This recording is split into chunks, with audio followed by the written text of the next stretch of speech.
Guys, it's Bubbles Day here. I'm going to do a taste testing of this new holiday drink from Starbucks. So it's grande, iced, caramel, brulee, latte.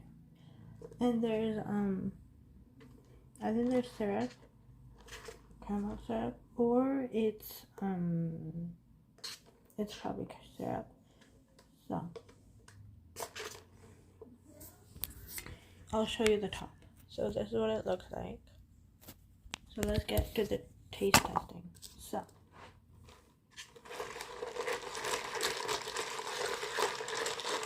here's ice.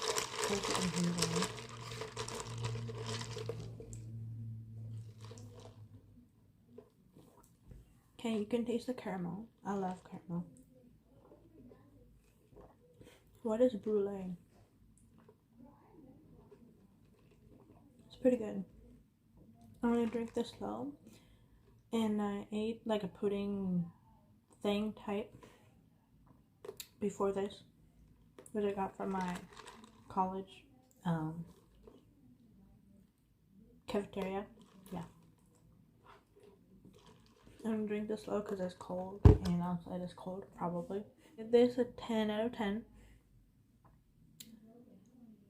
I will get this again, but next time I'll try all the other holiday drinks like peppermint and stuff, and the iced oat milk, something,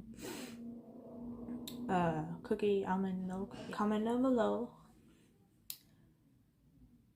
what other holiday drinks I should taste next. Thank you, Bubbles, and I love you, Bubbles, and Bubbles out.